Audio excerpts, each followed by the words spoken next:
Hi there, beautiful creatures. First of all, a very blessed Ostara for us here in the Southern Hemisphere, and a very blessed Mabon for people in the Northern Hemisphere who are celebrating the Wheel of the Year. So this video is going to be a little bit about, first of all, I got a couple of things to celebrate the spring equinox here, even though it did not feel like spring at all today. In fact, it has dropped in temperature drastically and we have had major winds and rain and all that kind of stuff, but I'll talk about that a little bit later. To share with you some of the things that I got. They're not particularly witchy, but I thought it'd be fun to share. And then talk about some of my experiences with the Alchemist's oracles so far. By Inner Hue. So I'll start by showing you guys a couple of the things that I got, because that's always fun, before we get into the real heavy stuff. So I went into, there's a shop near my university, which has all handmade crafts and goodies and stuff, and so I like to support small businesses and other craftsmen whenever I can, so that was really fun. And I picked out a few beautiful pieces of jewellery for myself. One of them is this lovely pentagram on a really nice long chain, so I'll just show you. So it sits below so I can wear two necklaces. And this is one of my other recent gifts from my mother. It is an arrowhead amethyst. I don't know if you can see that. Anyway, I really love this because I don't really have a pentagram necklace anymore. I sort of have one, but it's all rusted over and stuff. And I really like the length of this chain. So that was the first thing that I got. And the second thing that I got is so cute. It's a choker with this adorable little cat. How cute is that? And it just sits so well on me. I loved it, and it was half price. And it comes in this really cute box too.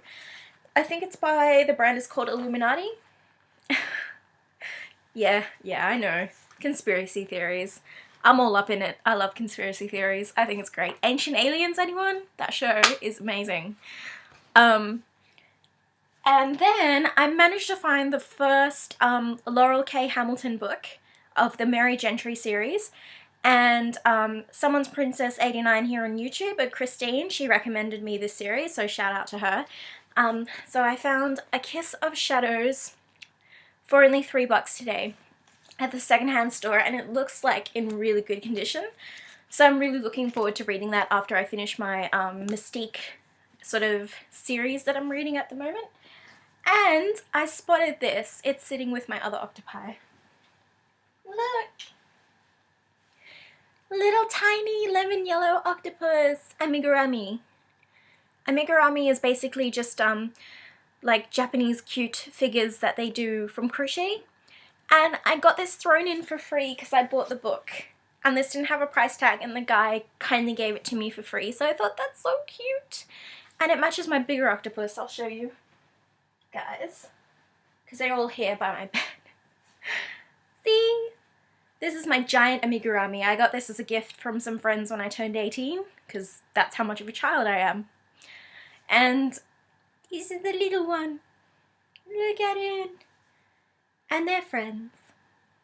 So I thought that was really cute, and I'm really happy with this little guy. Normally I wouldn't go for yellow, but I had to have him because he's just so cute. Look at him. Squish. So those are my little gifts to myself. This, I was going to say Beltane, but it's not Beltane yet. This Ostara. I keep wanting to say Mabon because I have so many of you guys from the Northern Hemisphere that are currently celebrating Mabon, and honestly the energies here at the moment really feel more Mabon. And I'm going to go into that right now. So my Alchemist's Oracle has been absolutely amazing. Usually I'll do a 1-card draw with it in the morning, and I'll ask it just generally, you know, what are the energies surrounding me today? The past couple of days, no joke, I've been shuffling the deck properly, splitting the deck as I normally do. I have gotten this exact card. This has happened 2 days in a row. And the message on the card is think with your heart. I also did a draw with my Tarot of the She this morning, and I got the King of Dreamers, which is the King of Swords, and he is the gift of judgment. I got Sacrifice from my Oracle of the Mermaids, so a sacrifice, you know, you have to weigh up the options. And get this, from my Shapeshifter Tarot, I drew 2 cards, because for me that deck really reads well when you have more than one card. I got the Fool, which is initiation, and I got Nature, which is justice. I got those 2 cards. So I don't know what the hell is going on here, but it seems like there is some massive spiritual change and shift that has been happening in my life. Like, I know that already, but when I drew this card and when I was looking at Think with Your Heart, and I looked up the sort of meanings and definitions in the guidebook after I'd, you know, let my intuition work on it for a bit, yeah, what the hell? I've been reading that amazing book by Rachel Campbell called Light is the New Black, and everything in that book so resonates with me, and I feel like I'm awakening to myself for the first time in a very long time, and I'm realizing that maybe the sufferings that I've gone through have actually been put there so that I can learn from them. And, you know, I'm all about preaching not being a victim of circumstances, but sometimes it is really hard to get out of that mindset of placing yourself in a victimization sort of position. And I'm just really learning so much. So those cards sort of come as a surprise for me, but also don't really. Like, I get their soul message, but I have been drawing so many major arcana lately in my readings that I'm kind of worried, to be honest. Because I know that some major shifts are happening in my life at the moment, and I'm trying to really, of course, the logical brain is trying to really work out where those shifts are going to happen so I can prepare myself. But on the one hand, you know, I do realize that maybe I can't prepare myself. Maybe I just have to go with the flow. So there's like my ego, my logical mind, which is trying to desperately sort of make facts and peace with everything, you know, it's like sorting out all your affairs, right? And my spiritual self is like, just go with it. And so far I'm listening more to my spiritual self than I ever have before, and I've been learning so much from it. So that is the reason why for me Ostara today, the spring equinox, has really felt like Mabon. And I know that Katie Flowers did a video about this and how it's really hard here in the Southern Hemisphere to gauge, like, you can't really follow the seasons that well because our seasons are totally different. And the wheel of the year sometimes is really hard to follow, particularly with the Espats and the Sabbats.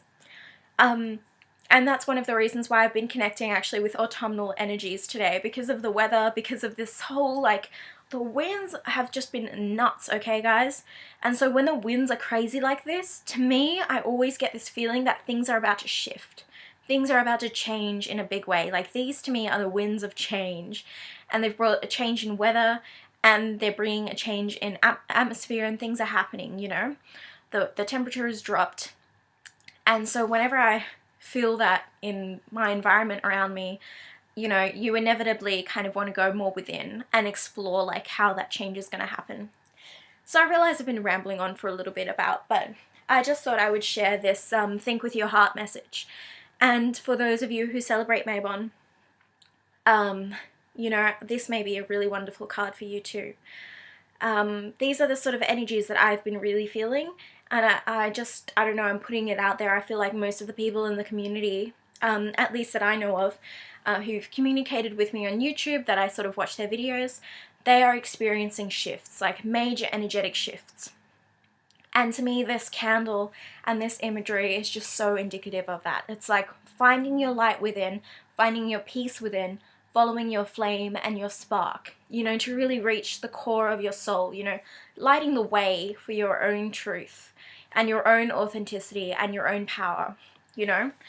I feel like these energies, you know, are probably, you know, I'm not the only one who's experiencing them. So that's it, guys. I just wanted to do a short little video to discuss some of those. I plan on doing a review of the Oracle of the Mermaids. I have filmed one, but I'm not really happy with it, and I want to refilm it and give you guys a nice good overview on working with mermaid energy and the mermaids, and with the Oracle of the Mermaids by Lucy Cavendish, and really go into depth about that properly. And then I also, yeah, I'm still working with my Tarot of the She and my Shapeshifters Tarot, and we'll see where that goes. I plan on doing changing up my oracle decks around the full moon to, I don't know, we'll see, maybe the Wisdom of the Oracle or Myths and Mermaids, and I think probably the gods and Titans and Sirens and Goddesses, I know I said that in the wrong order, decks as well, because I'm really feeling connecting with deity. Oh, guys, actually, this isn't going to be a short video anymore because I have something to share with you. Speaking of deities, deity, whatever. I'm going to bring you in close so I can talk to you. Okay. Come in close. Let's get comfy. Get a tea. Get some tea, guys. Get a tea, get a glass of wine, get a shot of vodka. Whatever you need to get you through. Alright. So, speaking of deity, a couple of nights ago, I had the most incredible experience. I was drawing my tarot cards, and something in me distinctly said that this was the night that I should attempt to do a past life regression. So I have this one sort of video on YouTube, and it's a past life regression hypnosis or self-hypnosis, and it sounded good to me at first, but I did it the first time while I was falling asleep in bed, so I thought this is really not a good time to be doing this. So I didn't continue with it, so I stopped it, and I went back to that one, and followed it. And because my iPod switches off at a certain time, it switched off into about the half-hour mark, and it was an hour-long hypnosis, but that didn't stop the experience. So I did my past life regression, and I used my Lemurian quartz. I had that on my third eye placed here, and I thought I had grabbed Labradorite, 2 pieces of it, but I had actually accidentally grabbed Seraphonite, and I had grabbed my white howlite in my other hand, and I think I had something else beside me. I think I was just touching my sort of Seraphonite with one hand, and I had my white howlite, because that is the one that connects me but also keeps me like grounded down, sort of, so I can maintain that connection with my body as well as with the astral or celestial realm. And so I was going into this trance, and I had this incredible experience, and then it stopped. Like, the guy stopped, and I had realized in my conscious mind that my iPod had stopped playing, and so I just slowly got myself out of that trance. And because I had seen sort of some things as I was just about ready to enter into experiencing my past lives, I thought, I'm still in the mindset. I feel like I'm still in a meditative sort of self-hypnotic state, and bam, then it happened. Okay, so as I got my journal out and I had switched my light on, I saw little flashes of things that I, felt were my past lives. I'm not going to go into too much detail, but the one thing that I do remember, or I did remember before waking up from my hypnosis, is entering into a temple and the words like Ra-Harakti, and Ra-Harakti and Memphis. And I was just like, holy shit. And I felt that I was a priestess, and that I was worshipping at temples, right? And that I think I had actually multiple past lives in ancient Egypt, male and female. So I had this experience, and I wrote this down, I jotted down Ra-Harakti, blah, blah, blah. Ra-Harakti is a combination of Horus and the sun god Ra, and he's often seen with the red solar disk rather than the golden solar disk, and he is sort of the falcon-headed Horus with the body of a man. And he was worshipped in ancient Egypt. But as I was doing this research, and I'm getting the shivers just explaining it to you now, as I was doing this research, okay, Ra-Horakhti, I had known a little bit about this previously because I did study ancient history when I was in high school, and we focused on ancient Egypt primarily throughout my last year of high school, which was awesome. So I knew a little bit about this cult, and I got onto that, and I got onto researching Amun-Ra, and I got into researching priestesses of Amun-Ra. I can't stop smiling because I feel like, holy fuck, I'm sorry, I really like... anyway, so I got into researching priestesses of Amun-Ra, and if there were any, and they were called the Chantresses of Amun-Ra, and they were basically had the same authority as the priests of Amun-Ra, or priests of Amun, and they did all the priestly duties of Amun, but they were the singers of Amun, so the chantresses, and they would come out and they wouldn't just perform the female role of like Amun's consort. They actually, you know, they were female worshippers of the divine masculine solar energies, and they were allowed to be that. And they primarily worshipped at Karnak. And I was just like, whew. Like when I read that, chantresses of Amun, I was just like, I had such a, like, oh, I don't even have words because I just resonated with that at such a deep level. And when I came out of it, I had to have a tea, like a green tea, because I was like, whoa, my eyes are way open. And I didn't feel like myself. Like I looked into the mirror and I was like, this isn't me. So I had the tea and sort of grounded myself back into this body.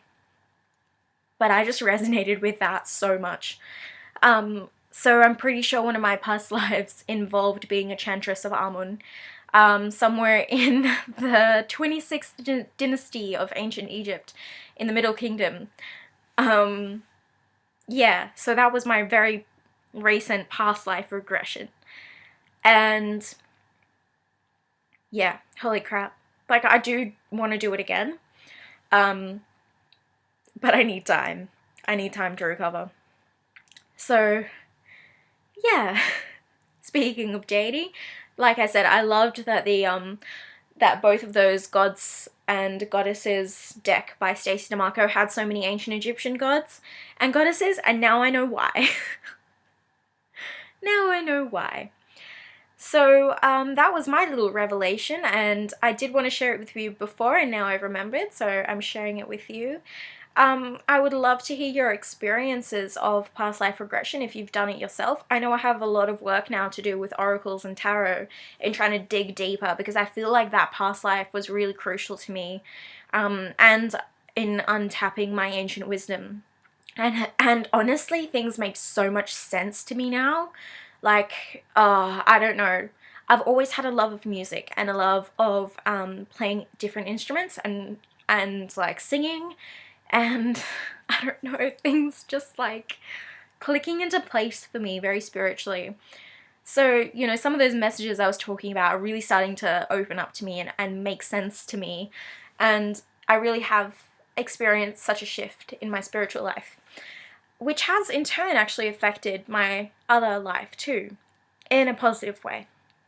So, as I was saying, I would love to hear your experiences with past life regression, if you've done it, if you haven't done it, your opinions on it. You know, do you think it's all make-believe and fiction? Is the mind just letting you believe what you want to believe? Or do you think that you have had these past lives, and have you had such a strong experience like this, where maybe it takes you down the rabbit hole and your subconscious guides you into maybe an area that you need to explore? And, you know, were you also a priestess of Amun or a chantress of Amun? Let me know. Like, you know, are you part of this sisterhood? Let me know in the comments down below. I would, as usual, you know, I would absolutely love to hear your experiences.